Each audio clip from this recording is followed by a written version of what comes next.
오늘은 이제 우리 출애굽기 23번째 말씀을 15장 말씀을 함께 나눠보려고 합니다. 그럼 질문을 한번 드려보겠습니다. 여러분, 아기가 태어나서 이제 자라게 될 때 글을 먼저 배우나요? 말을 먼저 배우나요? 말. 그렇죠.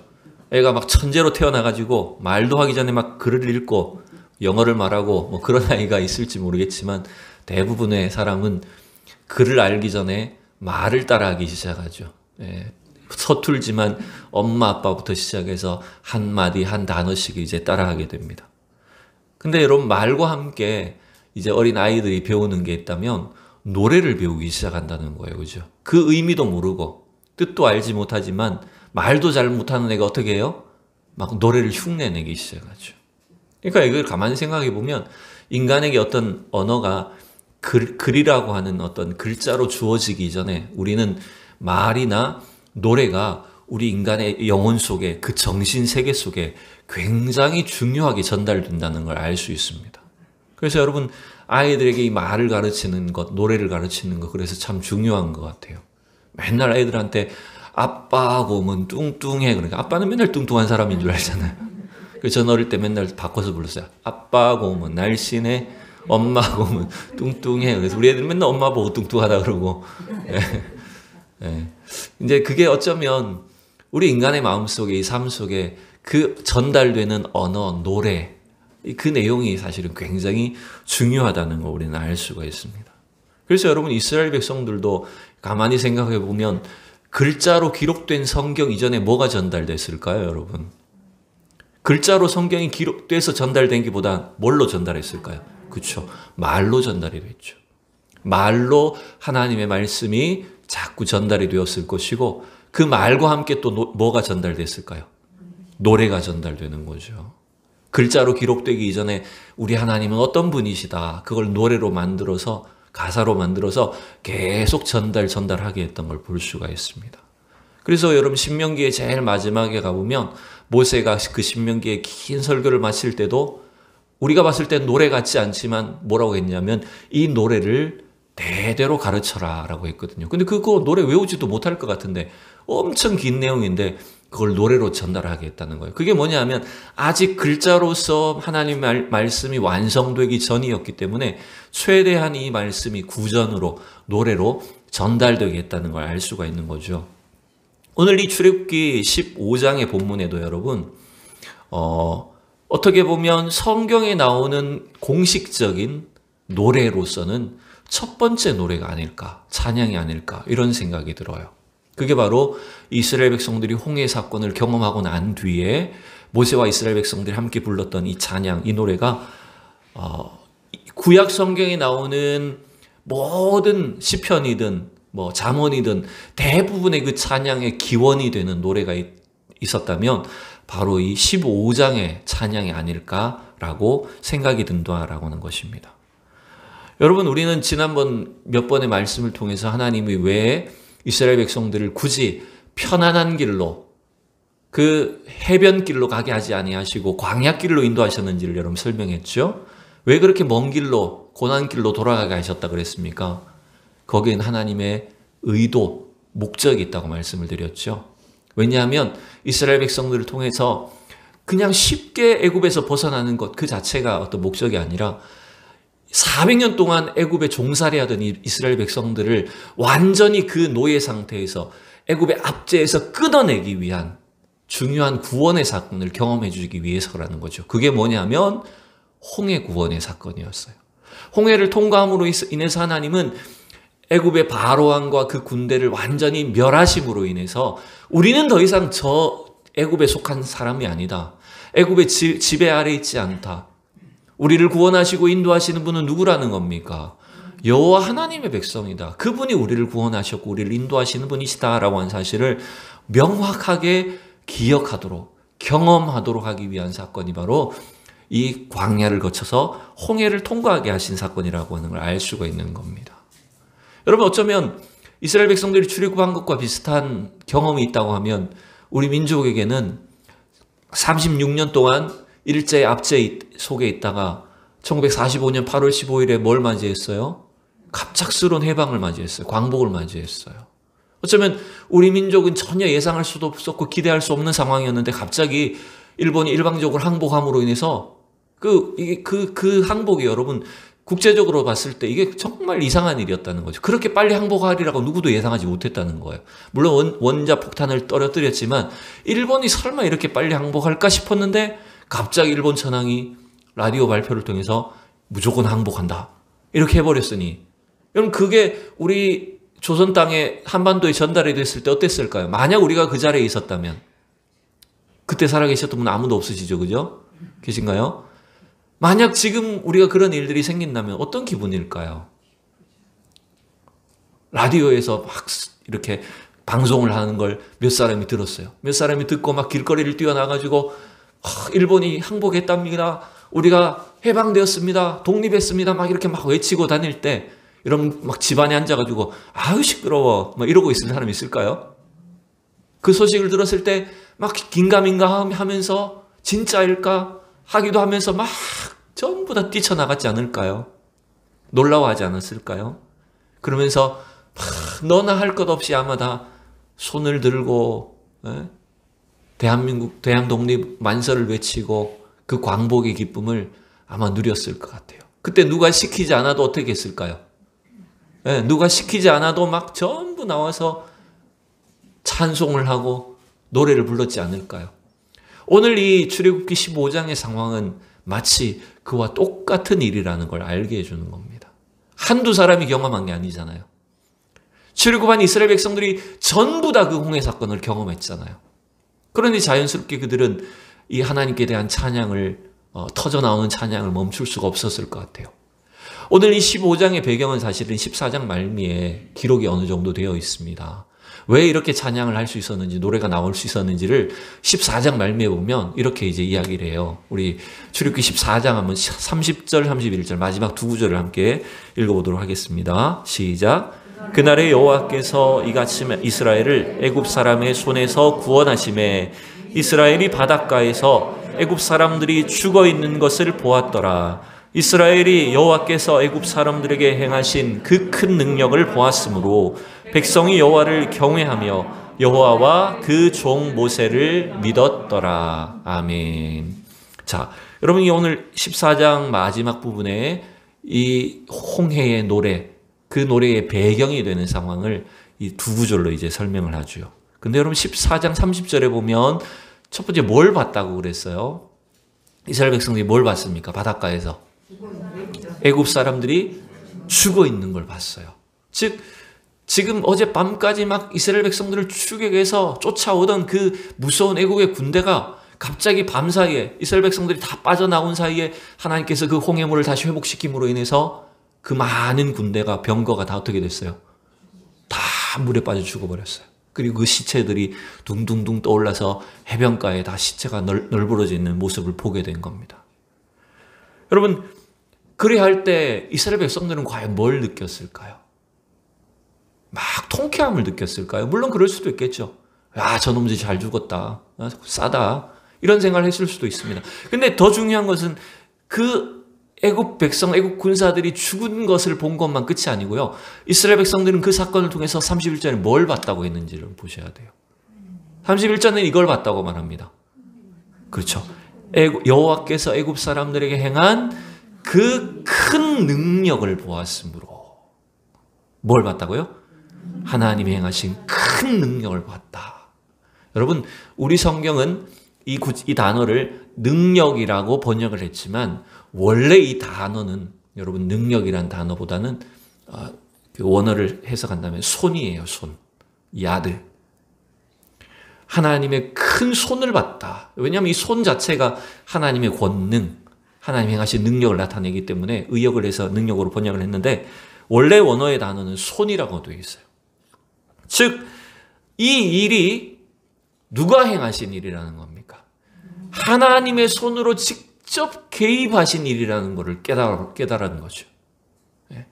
애굽의 군대가 쫓아오다가 그 물속에 홍해바다에 다 수장된 것이 우연히 일어난 일이거나 뭔가 신비한 사건이라기보다는 신비한 것은 맞지만 여호와 하나님의 그 손이 직접 이 시간에, 이 순간에 임하셔서 놀라운 권능으로 우리를 지켜주셨구나, 구원하셨구나라고 하는 것들을 분명히 보게 됐다는 거예요.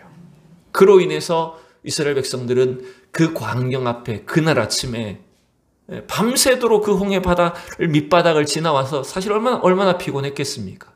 근데 그 새벽 동이 트올 때에 애굽의 병사들이 시체가 널브러져 있는 모습을 보고 하나님께서 행하신 그 구원을 200만 명의 모든 이스라엘 백성들이 다 직접 목격함으로 인해서 그들의 입술에는 노래가, 찬양이 터져 나올 수밖에 없었다는 거예요.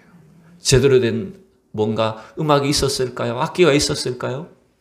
제대로 된 노랫말도 없었겠죠. 그렇지만 모세가 가르쳐주는 이 노래를 온 백성들이 막 불렀을 거고, 한번 상상을 해보세요, 여러분. 그냥 가만히 있어서 합창했을까요? 어떤 식으로 노래를 불렀을까요? 네, 그렇죠. 춤을 추면서 막 온갖 모든 기구를 동원해서 두드리고 북을 치면서 하나님 앞에 이 찬송을 막 목이 터져라 불렀을 거예요.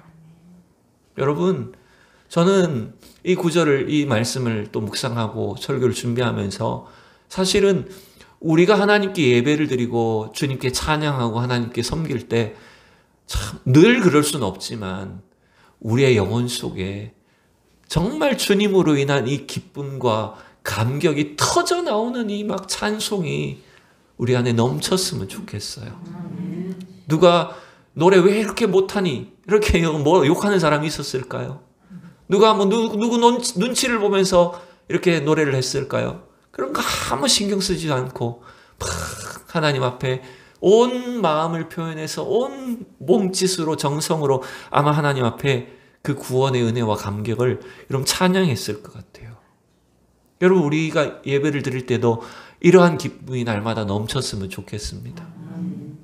이러한 은혜와 감격이 넘쳤을 때 이스라엘 백성들이, 물론 그들의 믿음 자체는 조금만 지나가고 나면 또다시 하나님께 막 원망하기도 하고 불평하기도 하지만, 그러나 그 구원의 은혜를 경험한 그 순간만큼은 여러분 완전히 세상이 달라졌을 거예요. 그죠? 우리가 예수 믿을 때 여러분 그런 경험 분명히 있으시잖아요. 갑자기 살아계신 하나님을 내가 인격적으로 만납니다. 체험합니다. 그래서 그 하나님이 어떤 분이신지, 나를 어떻게 구원하셨는지 막 그걸 막 경험하고 기도하다가 막 은혜 받고 성령 체험하고, 그러면 교회당 문 열고 집에 갈 때 여러분 어떻든가요? 오늘 또 뭘 먹지? 뭐 이런 생각하면서 가나요? 내가 뭘 하면 살아야 되지? 뭐 이런 막 걱정하면 집에 가나요? 그런 사람 없어요. 은혜 받고 나면 어떻게 돌아갑니까, 집에? 예, 온 세상이 다 달라져 보여요. 막 평소에 보던 태양과 하늘과 나무와 심지어 걸어다니는 사람조차 예뻐 보이고 다 아름다워 보이고 온 세상이 다 나와 함께 하나님 막 찬양하는 걸 여러분 다 경험해 보셨잖아요. 그죠? 여러분, 그게 바로 지금 이스라엘 백성들이 경험한 것과 같은 그 은혜를 우리도 사실은 경험하고 있다는 거예요. 그래서 여러분, 최소한 우리가 물론 이 땅에서 힘든 것도 있고 어려움도 겪지만 교회에 나왔다가 또 하나님 앞에 기도하다가 돌아갈 때, 예배를 마치고 집에 돌아갈 때 여러분 찬양하면서 돌아가기를 원합니다. 예, 오늘 목사님 설교 뒤 못하더라 막 이러지 마시고 예, 여러분의 입술에 주님 주신 막 찬양이, 기쁨이 막 흘러나와서 자연스럽게 여러분 우리의 입술, 우리 삶이 환하게 빛나게 되는 그런 놀라운 축복이 우리 모두에게 있기를 진심으로 축복합니다. 자, 오늘 이 출애굽기 15장은 사실 너무 길어요. 그죠? 그래서 우리가 좀 간략하게만 설교를 해야 되는데, 이 홍해의 노래를 좀 구조를 가만히 좀 분해를 해보면 이렇게 구분을 하시면 될 것 같아요. 1절부터 12절까지는 여러분 홍해에서 하나님 구원하신 그 은혜를 찬양하는 겁니다.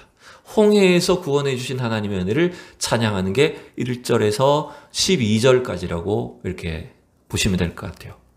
그리고 13절에서 17절에 이제 두 번째 단락을 구분한다면 거기서는 이게 굉장히 좀 놀라운 건데, 분명히 지금 15장의 상황은 홍해에서 있었던 그 구원의 은혜를 경험하고 난 뒤에 찬양한 건데 13절부터 17절까지를 놓고 보면 그 내용은 여러분 광야길 전체를 이미 찬양하고 있는 거예요. 이후에 그들이 걷게 될 그 광야에서 하나님께서 어떻게 인도하셨는지, 그들을 어떻게 구원하시는지를 막 찬양하는 내용이 13절에 17절까지 나오게 됩니다. 근데 여러분, 그래서 17절을 보면 하나님 어디까지 인도하시는 걸 미리 찬양합니까? 17절을 한번 보십시다. 읽어봅시다. 시작. 주께서 백성을 인도하사 그들을 주의 기업의 산에 심으시리이다. 여호와여, 이는 주의 처소를 삼으시려고 예비하신 것이라. 주여, 이것이 주의 손으로 세우신 성소로서이다. 17절에 보니까 모세를 통해서 이스라엘 백성들에게 가르쳐준 노래가 미리 어디까지 하나님 인도하실 거라고 미리 노래하고 있습니까? 그렇죠? 주의 기업의 산에 심으실 거다. 주의 처소를 예비하신 곳, 주의 손으로 세우신 성소에 우리를 심으실 거다. 여러분, 이건 학자들마다 이제 의견을 갈립니다. 여기서 주의 산, 그 성소는 한 달 후에 들어가게 될 신의 산이다, 호렙산이다, 이렇게 보는 사람들도 있고, 또 어떤 사람들은 아니다, 저 가나안 땅까지 들어간 것, 그리고 그 이후에 다윗 시대에 하나님께서 예루살렘에 세우실 그 시온산, 그 성전까지도 미리 내다보는 찬양이다 라고 해석을 하기도 합니다. 물론 이렇게 보는 사람도 있어요. 반대로 이걸 아주 어떤 이성적으로 해석을 해서 이 노래가 모세가 이스라엘 백성들과 홍해를 건넜을 때 지은 노래라기보다는 이 노래가 구전되고 시대가 수백 년 계속 구전되어 가지고 점차 완성이 되어서 나중에 예루살렘의 성전이 세워질 때까지 계속 노래가 덧붙여져서 이렇게 된 거다. 물론 이렇게 해석하는 사람들도 있을 수 있습니다. 그건 이성적으로 판단했을 때 충분히 그럴 수도 있죠. 근데 이게 참 반대로 놓고 보면 이게 놀라운 것 아닙니까? 이제 막 홍해를 통과한 모세와 이스라엘 백성들이 하나님께서 우리를 앞으로 어떻게 장차 인도해 주실지에 대해서 미리 내다보고 하나님을 찬양하고 있는 거예요. 여러분 어쩌면 우리의 신앙도, 우리가 갖고 있는 믿음도 이와 같은 특징들이 있을 수 있습니다. 우리는 비록 지금 여기서 이 땅에서 겨우 한 걸음, 믿음의 한 걸음을 건넜지만, 우리의 믿음은 참 부족하지만, 여러분, 주님께서 우리에게 약속하신 그 구원은 저 영원한 하나님 나라, 저 천국에 대한 확실한 소망을 노래하게 하시는 거예요. 우리의 부족한 입술이지만 우리의 노래를 통해, 우리의 찬양을 통해서 영원한 하나님 나라를 미리 내다보고 그 나라에 대한 소망을 품고 우리가 하나님을 향해서 한 걸음 한 걸음 나아갈 수 있도록 날마다 그 힘과 능력을 주시는 거라는 거예요. 그래서 여러분, 우리가 지금 이 본문을, 제가 그 뒤에 본문을 자세히 소개하지는 못하지만 거기 보면 광야를 걸어가면서 앞으로 만나게 될 적들, 에돔, 누가 나옵니까? 제가 다 기억 못합니다. 예. 에돔, 블레셋, 가나안, 이 족속들까지 미리 다 소개하고 있어요. 아직도 가지도 않았는데. 그러니까 이게 얼마나 놀라운 일이라는 거죠. 그리고 마지막 찬양의 결말은 18절입니다. 18절 다 같이 읽읍시다. 시작. 여호와께서 영원 무궁하도록 다스리시도다 하였더라. 요게 이제 이 찬양의 제일 마지막 구절이면서 결론인 거예요. 여호와가 어떤 분이시라고요? 여호와 하나님 영원히 우리를 지키시고 다스리시고 인도하신다. 여러분, 이 찬양의 고백이 저와 여러분의 것이 될 수 있기를 축복합니다. 그리고 이제 조금 한 가지 덧붙인다면 그 뒤에도 뭔가 노래가 또 있죠. 그죠? 여러분 성경을 보시면 21절까지 계속 나오죠. 그건 누구의 노래라고 되어 있습니까? 예, 미리암. 예, 미리암 이름 미리 안다고 그래서 미리암인 것 같아요. 그래서 예, 미리암과 여인들의 노래라고 되어 있고 그 짧은 이제 그 노래 말이 붙어 있어요. 여러분, 이 구절은 이렇게 보시면 됩니다. 그건 뭐냐면 반복되는 후렴구와 같은 거예요. 그리고 여자들이 부르는 거. 이게 뭐냐? 이런 거죠. 우리도 옛날 시골에 농사 지으실 때 노동요가 있고 민요가 있었잖아요. 모내기를 하고 밭을 메고 배를 짜고 이런 거 할 때 항상 보면은 일을 이렇게 하면서 막 서로 힘을 내기 위해서 어떻게 합니까? 노래를 주고 받으면서 노래하잖아요. 예? 그러면서 누가 선창을 하면 사람들이 따라서 후창을 하고 후렴구를 부르고, 심지어 상여를 메고 간 사람들도 어떻게 합니까? 상여꾼이 앞에서 막 곡을 하면 뒤에서 또 뒤에 그 후렴구를 막 해주고, 또 그런 식이에요 이게. 그러니까 이스라엘 백성들의 노래도 똑같았다는 거예요. 모세나 남자들이 앞에 내용을 쭉 하면 그 뒤에 한 어떤 문단이 끝날 때마다, 한 구절이 끝날 때마다 여자들이 이걸 딱 따라서 이 후렴구를 반복해서 이제 해주는 거예요. 우리 찬송가에도 여러분 그런 찬양이 있습니다, 여러분. 그 찬송가 29장에 우리가 전에 예배 시간에 불렀잖아요. 성도여 다 함께. 아유, 이게 잘 안 맞아요. 그게 여러분 그 반복되는 후렴구가 똑같은 거예요. 주 찬양하여라. 그렇죠. 이게 다 원래 선창하고 후창하고 주고받는 식으로 되어 있는 찬송가가 다 그렇게 있는 거예요. 똑같은 거예요, 이거랑. 이런 구조로 지금 이 홍해의 노래가, 이스라엘 백성들의 노래가 이루어져 있다는 걸 여러분 알 수가 있죠. 자, 그 내용을 우리가 조금 이제 구체적으로 살펴봅시다. 다시 우리 1절을 보시면 1절 읽읍시다. 시작. 이때 모세와 이스라엘 자손이 이 노래로 여호와께 노래하니 일러스되 내가 여호와를 찬송하리니 그는 높고 영화로우시며 말과 그 탄자를 바다에 던지셨음이로다. 아멘. 여러분 이 1절은 지금 여호와께서 우리를 위해 하신 일을 지금 노래하고 있어요. 그 내용은 요약을 한다면 하나님께서 그 말과 그 탄자를 적군들을 어떻게 하셨다고요? 바다에 던지셨다. 홍해 사건을 통해서 하나님께서 하신 그 구체적인 구원의 핵심은 바로 왕과 그 군대를 멸하셨다는 거예요. 근데 그 하나님께서 멸하신 것이 아까 우리 14장 31절에 본 것처럼 여호와의 그 큰 그 권능 뭐라고요? 능력, 손이 하셨다고 했잖아요. 그래서 여러분 나중에 4절부터 12절을 쭉 읽어보세요. 거기 보면 여호와의 손이 어떻게 하셨는지가 엄청 많이 반복되는 걸 볼 수 있을 거예요.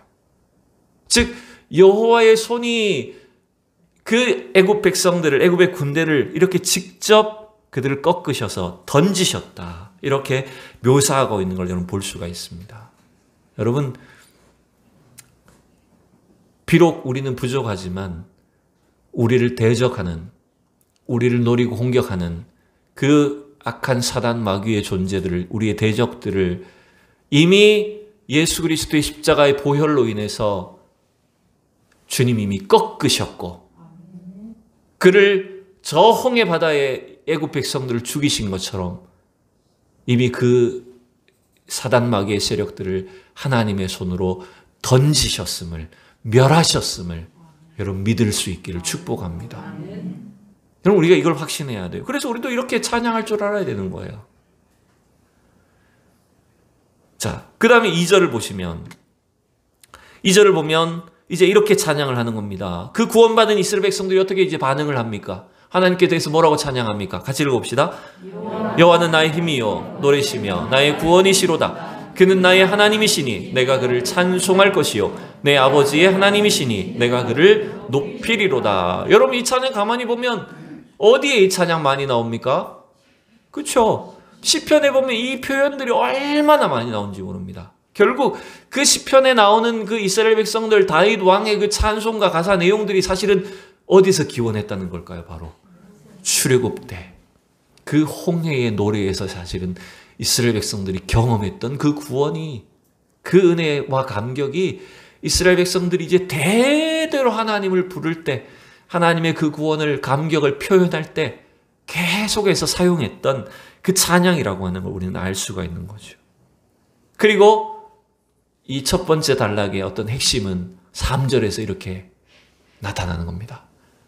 바로 이 경험을 통해서, 홍해 사건을 통해서 이스라엘 백성들이 깨달은 하나님 이렇게 자기 자신을 보여주셨다는 거예요. 하나님 어떤 분이냐? 우리 3절 읽읍시다. 여호와는 용사시니 여호와는 그의 이름이시로다. 아멘. 여호와가 어떤 분이라고요? 용사시라고요. 여호와는 물론 우리를 위해서 모든 것들을 예비하시고 앞서서 인도하시고 또 필요를 채워주시고 이런 분이시지만 이 홍해 사건을 통해서 이스라엘 백성들이 분명하게 안 게 있어요. 그게 뭐냐면 하나님이 용사다. 여러분 용사란 말은요 그냥 용감하다는 게 말이 아니에요. 하나님이 용사시란 말은 주님이 싸우신다는 말이에요. 여호와가 전사라는 말이에요. 사실은 이 홍해 사건 자체가 그렇잖아요. 이스라엘 백성들이 싸웠나요? 누가 싸웠나요? 아무것도 한 게 없어요. 왜? 이들은 지금 싸울 준비가 안 돼 있어요. 군대도 없고 무기도 하나 없고 아무것도 가진 것이 없어요. 싸울 준비가 전혀 안 돼 있었는데 이 홍해 사건을 통해서 이 싸움을 우리의 이 구원의 과정 속에 누가 우리를 위해서 싸우시냐는 거죠. 저와 여러분의 구원을 이루시기 위해서 여호와 하나님이 친히 싸우신다는 거예요. 내가 막 힘겹게 싸우고 노력 고군분투해서 내가 구원을 이루는 게 아니라 나의 구원을 위해서 하나님이 친히 우리 앞에서 싸우시고 적들을 무찔러 이기시는 분이시라는 거예요. 그래서 여호와는 용사시다라고 하는 것들을 이스라엘 백성들이 이 사건을 통해서 깨달을 수 있게 된 거라는 겁니다. 여러분, 우리가 이 세상에서 힘겨울 때 우리를 여러 가지로 힘들게 하고 영적인 공격들이 있고 우리를 낭망하게 하고 있는 모든 세상의 전투들이 일어날 때 여러분, 그 일이 내가 싸우는 것이 아니라 여호와 하나님이 지금 싸우시고 계시다는 걸 여러분 분명히 기억하시기 바랍니다. 여러분, 내가 싸우는 거 아닙니다. 이 전쟁은 우리의 전쟁이 아니라 그랬잖아요. 우리에게 일어나는 모든 싸움은, 전쟁은 여호와 하나님의 것이라는 걸 우리가 확신해야 돼요. 그래서 여러분, 우리가 해야 될 일이 뭘까요, 그러면? 이런 막 전쟁이 벌어져. 영적 전투가 일어나, 우리 안에. 내 내면 안에 막 날마다 막 나를 격동하게 하고 힘들게 하고 누군가 나를 막 괴롭히고 우리의 구원을 막 가로막는 것처럼 보이고 좌절하고 절망하게 여겨질 때 여러분, 그럼 우리는 뭘 해야 될까요? 네. 싸움은 내가 하는 게 아니라 지금 여호와 하나님이 전사가 되셔서 하신다 그랬으니 우리가 해야 될 일은요, 오늘 이스라엘 백성들이 그 홍해 바닷가에서 한 것처럼 여호와 하나님을 찬양하시는 거예요. 여러분, 그래서 우리의 신앙생활은 권사님이 얘기하신 것처럼 기도도 열심히 해야 되지만 날마다 그 기도 내용 속에도, 우리의 이 신앙생활의 내용 속에 늘 하나님을 찬양하고 그분이 어떤 분이신지를 높여드리고 인정하는 그 찬송과 노래가 여러분 가득해야 된다는 겁니다. 그래서 여러분, 유다 왕 여호사밧이 아람 연합군과 그 무서운 전투를 앞두고 있을 때 하나님께서 주신 지혜를 가지고 제일 앞장서 일선에 누구를 먼저 보냈습니까? 누구를 조직해서 보냈죠? 여러분 기억나나요? 찬양대를 조직해서 보냈어요. 여러분, 적군과 지금 맞서 싸워야 되는데 그 제일 앞장선 자리에다가 무기를 든 이 용감한 어떤 선발대를 보내는 게 아니라 찬양대를 조직해서 보내버린 거예요. 여러분, 그게 뭘까요? 그 찬양대의 목소리가 너무 좋아가지고 그 사람들이 홀딱 반하게 하는 걸까요? 네? 이미 우리에게 승리를 주신 하나님을 미리 찬양해버리는 거예요, 여러분. 우리가 싸우는 게 아니라 이 전쟁은 여호와 하나님이 싸우신다는 것을 확실하게 믿고 그 믿음의 고백으로 미리 선포해버리는 거예요. 여러분, 그래서 이 찬양 속에 여러분 위대한 힘이 있는 겁니다. 여러분, 그래서 평소에 날마다 주님께 대한 그 찬양을, 특별히 내 마음이 어렵고 위태롭고 힘들 때 여러분 찬양으로 하나님 높여버리십시오. 주님을 막 찬송하십시오. 그래야 할 때 주님이 주시는 그 진정한 승리와 능력을 우리가 경험하게 될 줄로 믿습니다.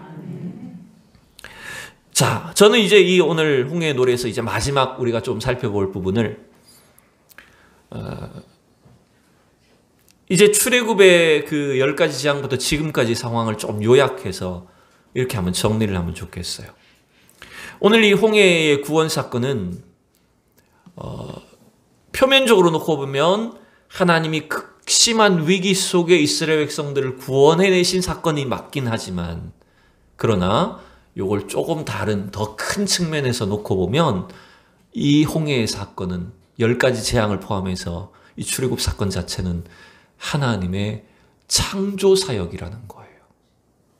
자, 이게 무슨 말이냐면, 자, 여러분 성경을 한번 보세요. 자, 오늘 그 4절부터 10절까지 부분인데요. 제가 자막 없어요. 여러분 성경책을 한번 보셔야 돼. 몇 군데만, 이게 다 읽을 수는 없고 몇 군데만 놓고 보면 지금 하나님이 홍해 사건을 통해서 바로 왕과 그 바로의 군대에 행하시는 일들이 묘사한 것들을 한번 간략하게 몇 군데만 찾아보자고요. 자, 5절에 보면 깊은 물이 그들을 덮으니 그들이 돌처럼 깊음 속에 가라앉았다. 자, 한번 기억하세요. 깊음 속에 가라앉게 하셨다. 그 다음에 몇 절을 보면 6절을 보면 주의 오른손의 권능으로 영광을 나타내시나이다. 주의 오른손이 원수를 부수시나이다. 계속 손이 반복되는 거 있고 8절에 보면 주의 콧김에 물이 쌓이되 파도가 언덕같이 일어서고 큰 물이 바다 가운데 엉킨다. 또 넘어가서 10절 주께서 바람을 일으키심에 바다가 그들이 덮으니 그들이 거센 물에 납같이 잠겼다. 여러분 이게 지금 좀 물론 좀 어려운 설명인데 12절 마지막에 보면 이제 땅이 그들을 삼켰다. 이런 내용이 쭉 나옵니다. 근데 여러분 제가 10가지 재앙할 때 그런 설명을 잠깐 드린 적이 있어요. 10가지 재앙은 애굽의 어떤 신들을 이기시는 장면이기도 하지만 역창조라는 얘기를 잠깐 드린 적이 있어요. 즉 하나님의 그 창조가 거꾸로 일어나는 일, 그것이 바로 애굽 백성들에게 엄청난 재앙이고 멸망으로 다가온 겁니다. 오늘 본문도 가만히 여러분 이 물속에 잠기는 이 장면을 묘사하는 이 구절 표현들이 보시면 깊음에 잠겨버리는 거죠. 여러분 이게 하나님의 창조 사역을 거꾸로 하는 일이 되는 겁니다. 여러분 깊음이란 단어는 사실 어디서 나온 걸까요? 하나님이 이 세상을 창조하실 때 흑암과 혼돈과 깊음 가운데서 하나님이 이 세상을 무에서 유를 창조해내셨어요. 근데 이 애굽 백성들을 그 바다 깊은 곳에 가두셨다 할 때 그 바다보다 더 어쩌면 깊은 곳에 하나님께서 그들을 멸하셨다는 건 뭡니까? 창조가 어떻게 돼버린 겁니까? 거꾸로 돼버린 거예요. 역창조가 돼버린 거예요. 하나님이 주님의 손으로 이 세상 만물을 지으시고 특별히 우리 인간 존재를 흙으로 빚어주셨는데 이스라엘 백성들을 멸하신 것이 주의 손으로 그들을 어떻게 해버리신 겁니까? 그들을 던져버리신 겁니다. 하나님이 땅에서 각종 동물과 식물들을 만들어내시고 또 인간에겐 특별히 그 코에 생기를 불어넣으셨는데 오늘 이 애굽 백성들을 멸하신 상황 사건들을 놓고 보면 어떻습니까? 완전히 거꾸로 되잖아요. 이거 느껴지십니까? 네. 이게 역창조라는 거예요. 그럼 반대로 이거 뭐 너무 길게 설명할 것 없고 반대로 애굽 백성들에게 임한 심판만 위주로 기록되어 있지만 반대로 이스라엘 백성들에게는 이건 어떤 일이 됩니까? 애굽에게는 역창조가 일어남으로 인해서 그들이 멸망당하는 상황이라면 이스라엘 백성들에게는 이 홍해의 사건은 무슨 일일까요? 재창조입니다. 애굽에게는 역창조고 이스라엘에게는 뭐라고요? 재창조가 되는 거예요. 죄의 노예가 되어 있던 하나님을 떠나서 400년 넘게 애굽에 종살이하던 그들을 이제 다시 하나님 백성으로 재창조하시는 사건이 홍해 사건이라는 거예요. 그래서 바울 사도는 고린도전서 10장에서 이 홍해 사건을 이렇게 우리에게 설명을 해주는 것이 있었습니다. 우리 고린도전서 10장 1절 2절을 같이 읽어봅시다. 시작. 형제들아 나는 너희가 알지 못하기를 원하지 아니하노니 우리 조상들이 다 구름 아래에 있고 바다 가운데로 지나며 모세에게 속하여 다 구름과 바다에서 뭘 받았다고요? 세례를 받았다고 묘사를 해요. 그럼 세례가 뭘까요? 세례는 죄악 속에 있던 옛사람은 어떻게 된 겁니까? 물 속에서 죽은 겁니다. 우리의 옛사람은 이 십자가 보혈연회로 구원받은 우리 하나님의 자녀는 이제 이 세례를 통해 물세례를 통해 성령 세례를 통해서 우리의 그 옛날 자아를 물속에서 완전히 죽여버리고 이제 물 밖으로 나온 우리는 어떤 존재로 태어나는 겁니까? 새 생명을 얻은 새 사람으로 새로운 피조물로 우리는 출발하도록 만들어주신 게 세례라는 거예요. 즉 이스라엘 백성들이 홍해를 통과한 사건은 애굽 백성들에게는 역창조를 통해서 하나님의 심판이 임한 것이지만 똑같은 길을 걸어갔는데 이스라엘 백성에게는 이제는 새 생명, 애굽에 속한 자가 아니라 하나님이 약속하신 땅에 속한 자로서 가나안에 들어갈 백성으로서 새 생명을 얻어서 나온 백성으로 그들을 재창조해 주신 사건이라는 겁니다. 여러분 그러면 우리도 지금 이와 같이 홍해는 통과하진 않았지만 예수 그리스도의 그 십자가 보혈을 믿고 하나님의 자녀가 되고 최소한 세례받고 성령 세례받은 저와 여러분들은 어떤 은혜를 경험한 겁니까? 우리는 하나님의 재창조를 경험한 겁니다. 재창조된 백성이라는 걸 여러분 믿으시기 바랍니다. 그러기에 여러분 당연히 우리도 이스라엘 백성들처럼 그 재창조된 은혜의 해변가에서 하나님을 막 감격하며 찬양하는 그 엄청난 기쁨, 영광을 누려야 된다는 겁니다. 여러분 이 찬양이 저와 여러분 속에 충만하기를 축원합니다. 이제 곧 성탄절이 다가옵니다. 며칠 있으면 성탄절이에요. 저는 이 찬양을 준비하면서 이제 그런 생각이 들어요. 이 설교를 준비하면서 그런 생각이 들어요. 여러분 이 성탄절이 매년마다 그냥 똑같이 그냥 아무 의미 없이 지나가는 성탄절이 아니라 여러분 그 성탄의 그 구원의 주님의 그 기쁨이 여러분 우리의 입술에 찬양으로 터져 나올 수 있기를 원합니다. 물론 마스크를 끼고 있고 뭔가 제대로 된 어떤 성대한 행사나 칸타타나 뭔가 이런 거 할 수는 없지만 힘들지만 여러분 속에 있는 그 기쁨을 주체할 수 없는 그 기쁨을 감격하며 찬양하는 이번 성탄절을 우리가 다 맞이하셨으면 좋겠어요.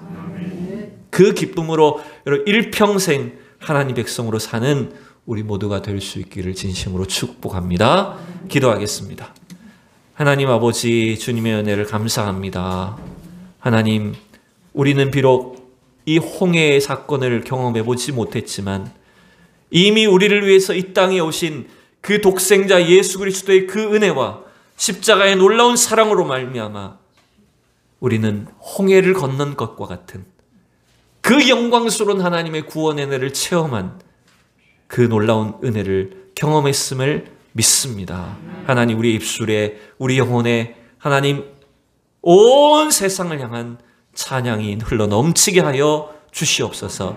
특별히 이번 성탄절을 통해서 이 코로나의 어려움 속에 있지만 우리의 찬송이 온 세상 가운데 울려 퍼지게 하여 주시옵시고 이 성탄의 기쁨을 알지 못하는 많은 사람들에게 그 구원의 기쁨, 은혜의 찬송이 전파될 수 있도록 주님께서 크신 은혜를 더하여 주시옵소서.